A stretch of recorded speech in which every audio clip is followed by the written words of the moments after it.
আল্লাহর হুকুমের মধ্যেই রয়েছে কল্যাণ, আল্লাহর হুকুমের মধ্যেই রয়েছে রহমত, আল্লাহর আদেশের মধ্যেই রয়েছে বরকত। ঠিক কিনা বলেন?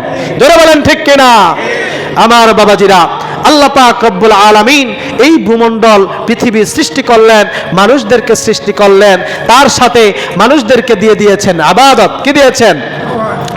ইবাদত দিয়ে দিয়েছেন।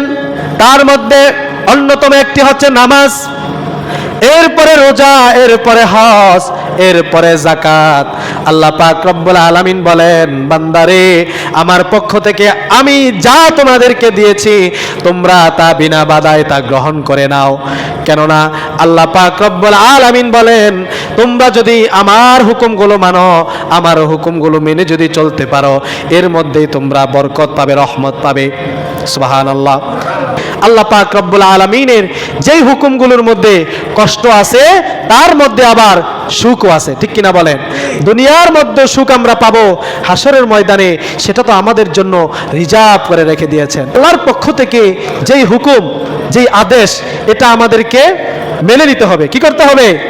মেনে নিতে হবে। আপনি দুনিয়ার যত কাজের মধ্যে ব্যস্ত থাকেন না কেন, কোনো অজুহাত চলবে না। কি চলবে না?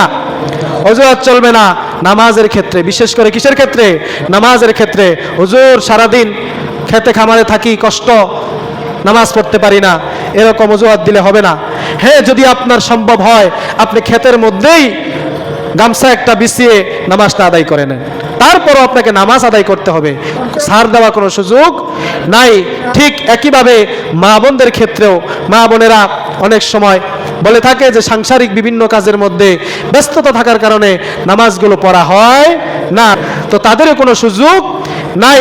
যে ব্যক্তিটা, সেটা পুরুষ হোক মহিলা হোক, নামাজ পড়ার প্রতি যদি আগ্রহ থাকে, ইচ্ছা থাকে, তাহলে সে যে কোনো পরিস্থিতিতে সময় মতো নামাজটা আদায় করে নিবে। ঠিক কিনা বলেন?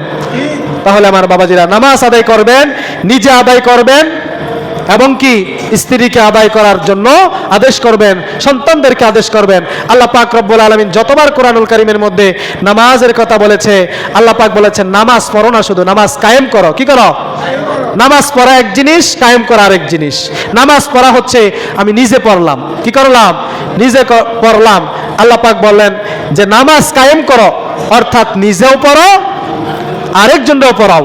তুমি যখন চলে আসতেছো, তোমার বন্ধু, তোমার সাথী যে বসে আছে, তাকেও নিয়ে আসো, এবং তোমার ঘরের স্ত্রী, তোমার ঘরের মধ্যে সন্তান, মেয়ে সন্তান, ছেলে সন্তান, এদেরকে নামাজের অভ্যস্ত করো।